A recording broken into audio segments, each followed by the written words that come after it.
정구에 불이 들어오려면 어떤 조건이 충족되어야 하지요? 하나는 전구가 전원에 연결되어 있어야 합니다. 그리고 다른 하나는 전구 자체가 불량품이면 안 됩니다. 아무리 전기가 잘 들어와도 전구가 불량품이면 불이 들어오질 않습니다. 너무나도 당연한 말씀을 드려서 죄송합니다. 하지만 이 원리는 매우 중요합니다. 왜냐하면 영적 삶에도 똑같이 적용되기 때문에 그렇습니다. 마태복음 5장 14절을 보면 주님을 믿는 자들을 가리켜 너희는 세상의 빛이라 라고 말씀하십니다. 그리고 오늘 본문 에베소서 5장 8절에도 이제는 주 안에서 빛이라 라고 말씀하고 계십니다. 이처럼 우리가 세상의 빛이고 주 안에서 빛인 것 분명합니다. 하지만 앞서 말씀드린 중요한 두 가지 원리가 충족되지 않으면 빛의 자녀들로 이 세상에서 빛으로 살아갈 수 없다는 겁니다. 첫째로 빛을 발하려면 무엇이 필요하다고 했습니까? 반드시 전원에 연결되어 있어야 한다고 말씀드렸죠. 최고의 사양을 가진, 그래서 눈 깜짝할 사이에 어마어마한 데이터를 처리 분석할 수 있는 슈퍼컴퓨터라 하더라도 전기가 들어오지 않으면 고철 덩어리에 불과합니다. 모든 전자제품은 전원에 연결되어 있어야 합니다. 우리의 영혼 또한 마찬가지입니다. 영적 전원인 주님께 연결되어 있지 않으면 우리는 영적 고철 덩어리밖에 되지 않습니다. 그런데 전원에 연결되어 있어야 한다. 이를 다른 말로 바꾸어 말하자면 먼저 빛을 받아야 한다는 말이 돼요. 왜 그렇습니까? 우리에겐 스스로 빛을 발할 수 있는 능력이 없기 때문입니다. 그저 거울처럼 빛을 반사하는 것밖에 할 수 없는 것이 우리 존재입니다. 따라서 빛을 밝히려면 전원에 연결되어 있어야 하고 먼저 빛을 받아야 합니다. 14절을 보십시오. 그러므로 이르시기를 잠자는 자여 깨어서 죽은 자들 가운데서 일어나라. 그리스도께서 너에게 비추이시리라 하셨느니라. 이 말씀을 뒤집어서 보자면 하나님께서 빛을 비춰주셨기 때문에 우리가 영혼의 잠에서 깰 수 있고 죽은 자들 가운데서 일어날 뿐만 아니라 이 세상에 빛을 비출 수 있게 되었다는 뜻이 됩니다.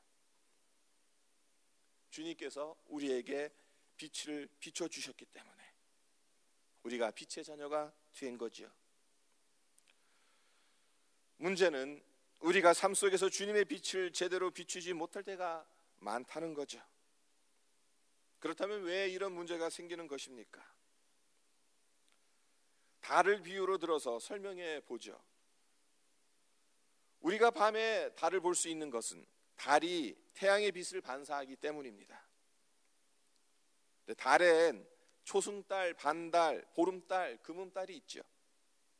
그리고 달이 차고 기우는 것은 달이 지구 그림자 아래에 가리워지는 정도에 의해서 결정됩니다. 달이 지구 그림자에 하나도 가리워지지 않고 태양빛을 온전히 받아서 반사하게 되면 보름달이 되는 겁니다. 지구 그림자에 의해 반 정도 가리워지게 되면 햇빛을 반만 받게 되고 반만 반사하게 되니까 반달이 되는 거예요. 지구의 그림자가 많이 가려져서 태양빛을 조금밖에 받지 못해서 반사하게 되면 초승달이 되는 겁니다. 그리고 지구의 그림자에 완전하게 가려져서 태양빛을 전혀 받지 못하면, 그래서 반사하지 못하게 되면 금음달이 되는 겁니다.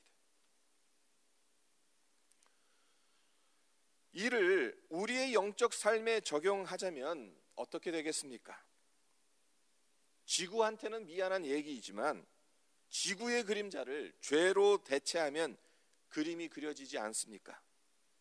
우리는 주님의 빛을 받아 반사해야 하는데 죄라는 그림자가 주님의 빛을 완전히 차단한다면 마치 밤하늘에 분명 떠 있기는 하지만 태양빛을 하나도 반사하지 못하니까 우리 눈에 전혀 보이지 않는 금음달과 같이 되는 겁니다.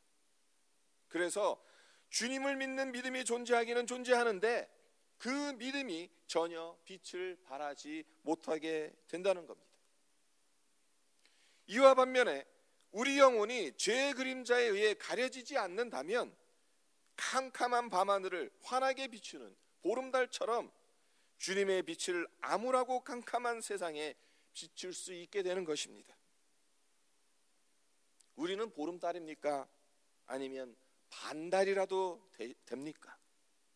그렇지 않고 초승달처럼 희미하게 주님의 빛을 반사하고 있는 건 아닙니까?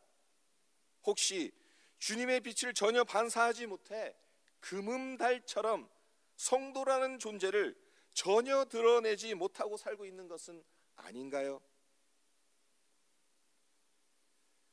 죄의 그림자가 우리의 영혼과 인생을 가리는 만큼 우리는 주님의 빛을 반사하지 못합니다. 우리가 영적 전원인 주님께 연결되어 있는지, 우리의 영혼이 죄의 그림자로 가리워져 있는 것은 아닌지 말씀 앞에 설 때마다 우리 자신을 점검해 보았으면 합니다. 우리는 포도나무 가지입니다. 그렇기 때문에 포도나무에 붙어 있지 않으면 죽은 나뭇가지밖에 될 수 없습니다. 전구가 빛을 발하기 위해서 충족되어야 할 두 번째 조건이 무엇이라고 말씀드렸죠? 전구 자체가 좋아야 한다고 말씀드렸습니다. 불량품이면 아무리 전기가 들어온다 하더라도 전구에 불이 들어오지 않습니다. 8절을 다시 한번 보세요. 너희가 전에는 어둠이더니 이제는 주 안에서 빛이라, 빛의 자녀들처럼 행하라. 여기서 발견할 수 있는 것이 무엇입니까? 너희는 빛이다, 빛의 자녀다라고 끝내지 않고 빛의 자녀들이니까 빛의 자녀들처럼 행하라, 빛의 자녀답게 살아라 라고 사도 바울이 명령하고 있다는 겁니다. 한마디로 빛이 들어오는 제대로 된 전구가 되라는 말씀인 거예요. 그러면 빛의 자녀들처럼 행하라는 것이 무슨 의미인가요? 어떻게 행하는 것이 빛의 자녀답게 사는 것입니까? 10절을 보면 주를 기쁘시게 할 것이 무엇인가 시험하여 보라라고 사도 바울이 이야기하고 있는데요. 현대인의 성경은 이 구절을 다음과 같이 번역해 놓았습니다. 여러분은 주님을 기쁘시게 할 일이 무엇인지 살펴보십시오. 성도 여러분, 부모님께 어떻게 해야 효도하는 겁니까? 부모님이 어떻게 지내시는지 부지런히 살피는 것에서 시작되는 것, 그것이 효도 아닙니까? 이번 주에 구정이 있습니다. 이럴 때가 되면 부모님과 멀리 떨어져 있어서 참으로 불효를 많이 한다는 생각이 듭니다. 효도는 일단 부모님과 가까이 있어서 부모님의 형편을 부지런히 살펴야 하는데 멀리 떨어져 있으니 뭘 하고 계신지, 어떻게 지내시는지 확인하기가 쉽지 않습니다. 기껏 전화 한 통해서 안부를 엿듣는 것으로 끝나니 마음이 편치 않아요. 빛 대신 주님을 기쁘게 해드리는 건 역시 마찬가지이지 않겠습니까? 주님의 마음을 부지런히 살피고 헤아리는 것이 빛의 자녀답게 사는 출발점입니다. 주님을 기쁘시게 할 것이 무엇인지 살펴보는 것, 여러 가지가 있겠지만 한 가지만 말씀드리겠습니다. 마태복음 5장 16절에 보면 주님께서 너희는 세상의 빛이다 라고 말씀하신 후에 곧바로 다음과 같이 말씀하십니다. 이같이 너희 빛이 사람 앞에 비치게 하여 그들로 너희 착한 행실을 보고 하늘에 계신 너희 아버지께 영광을 돌리게 하라. 세상 사람들이 하나님의 자녀된 우리를 보고 역시 교회는 다르구나, 역시 예수 믿는 사람들은 달라라고 하나님을 찬송하고 하나님께 영광을 돌리게 된다면 우리는 빛의 자녀들처럼 살고 있는 겁니다. 그렇지 않고 우리 때문에 하나님의 이름이 먹칠을 당하고 있다면 이 정부 자체에 문제가 있는 거예요. 우리 때문에 하나님이 칭찬받고 영광 받았으면 좋겠습니다. 우리 노수역 한인교회 성도님들 때문에 하나님의 이름이 더 높아지고 하나님께서 더 크게 영광받게 되시기를 간절히 소망합니다. 오늘 본문 말씀을 보니까 우리가 빛의 자녀들처럼 행할 때 우리 삶에서 맺게 되는 분명한 빛의 열매가 있다는 것을 발견하게 되죠. 9절을 보세요. 빛의 열매는 모든 착함과 의로움과 진실함에 있느니라. 빛의 자녀로 마땅히 맺어야 할 열매가 3가지 있다고 사도 바울이 말하고 있습니다. 착함, 의로움, 그리고 진실함. 첫 번째 빛의 열매는 착함인데 다른 말로 하자면 선한 일입니다. 착한 일, 선한 일, 그냥 큰 것, 화려한 것, 그것을 해야 착한 일이고 선한 일입니까? 아닙니다. 내가 있는 곳에서 작지만 착하게 살고 선하게 사는 것, 그것이 하나님께서 우리에게 요구하시는 착함입니다. 어떤 큰 희생을 요구하시는 게 아니에요.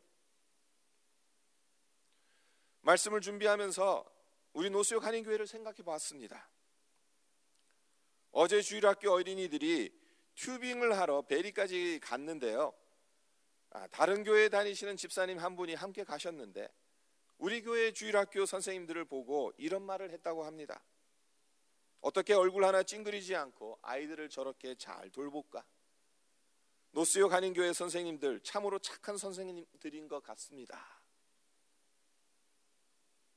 이 말을 전해 듣고 제가 기분이 얼마나 좋았는지 몰라요. 우리 교회 선생님들이 밖에 사람들에게 제3자의 눈에 보였을 때 참으로 착하게 보였다. 세상 사람들이 우리를 보고 저 사람 정말 착한 사람이다, 선한 사람이다, 하나님을 믿으니까, 예수님을 믿으니까 저렇게 착한 사람이 되는구나. 그러면 하나님이 얼마나 기뻐하시겠어요?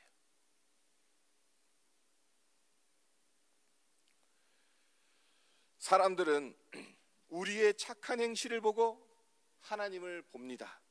그리고 우리 교회가 어떤 교회인지를 평가합니다. 우리 교회가 주변 사람들에게 계속해서 저 교회 성도는 참 착한 성도들이야 라는 말을 들어서 하나님께 영광을 돌리기를 바랍니다. 둘째로 빛의 열매는 의로움입니다. 여기서 말하는 의로움은 내 기준에서 판단하고 내 기준에서 보는 것을 말하는 것이 아닙니다. 하나님의 기준에서 보는 것이 사도 바울이 말하고자 하는 의로움입니다. 하나님의 공의로우심, 하나님의 공정하심이 기준이 되어서 판단하고 행동하는 것이 의로움입니다. 내 욕심이나 내 이익이나 나의 편안함 때문에 혹은 내가 유리하기 때문에 내 생각이 바뀌고 내 판단이 바뀌는 건 의롭지 못한 겁니다. 우리 속담에 팔은 안으로 굽는다라는 속담이 있죠. 하지만 우리가 빛의 자녀라면 하나님의 기준에서 생각해야 합니다. 우리는 어떻습니까?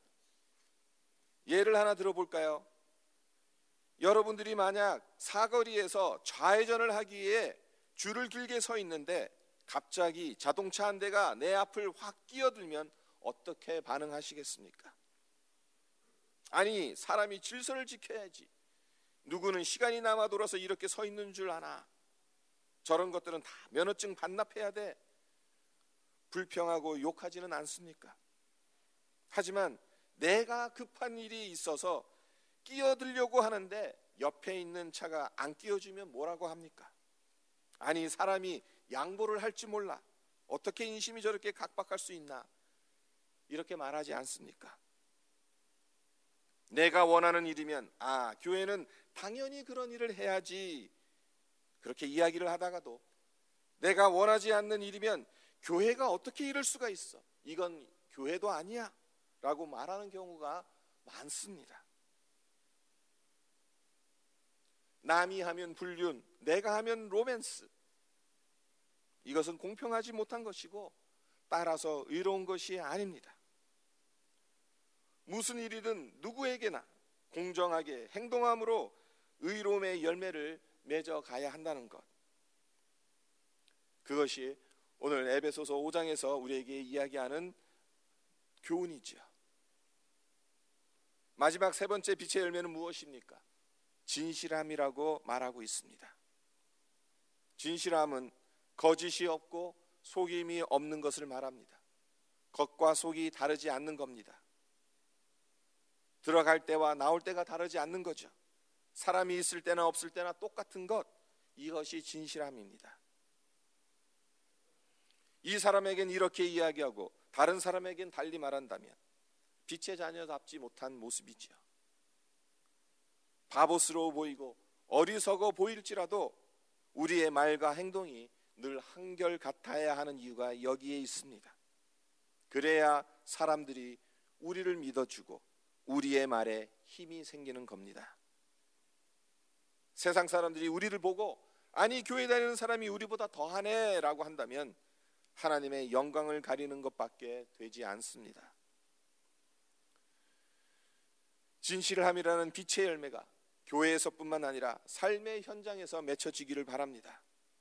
우리의 말과 행동이 늘 한결같아서 믿을 수 있는 사람이라는 소리를 세상 사람들로부터 듣기를 바랍니다. 그래서 우리가 하나님의 자녀, 빛의 자녀임을 드러내어서 하나님께 영광이 되기를 바랍니다. 말씀을 맺겠습니다. 빛의 속성 중 하나가 숨길래야 숨길 수 없다는 것입니다. 빛이 비치면 모두가 알게 되어 있습니다. 어두운 방에 빛을 비추는 전구와 같이 우리는 어두운 세상을 밝혀야 하는 빛의 자녀들입니다. 전구가 빛을 비추지 못한다면 전원에 연결되어 있지 않거나 전구 자체가 불량이라고 말씀드렸습니다. 우리 역시 빛의 자녀인데도 빛을 비추지 못한다면 영적 전원인 주님께 연결되어 있지 않거나 하나님의 빛을 가로막는 죄의 그림자가 있거나 우리 안에 잘못된 무언가가 있기 때문입니다. 우리의 영적 상태는 어떤지, 착함과 의로움과 진실함이라는 빛의 열매가 과연 우리 삶 안에서 맺혀지고 있는지를 살펴보는 시간이 되었으면 합니다. 그래서 우리의 문제가 주님께 연결되어 있지 않는 것이라면 주님 안에 거할 수 있도록 말씀과 기도로 주님께 나아가기를 결심하시기를 바랍니다. 죄의 그림자가 가리워져서 주님의 빛을 반사하지 못하는 문제가 있다면 주님께 죄를 자복하고 죄의 그림자를 걷어내시기를 바랍니다. 우리 자신이 불량품이라면 하나님께서 고치셔서 빛의 열매를 맺게 해달라고 기도해야 될 것입니다. 너희가 전에는 어둠이더니 이제는 주 안에서 빛이라, 빛의 자녀들처럼 행하라. 이 말씀이 우리 삶에 이루어지길 주님의 이름으로 축원드립니다.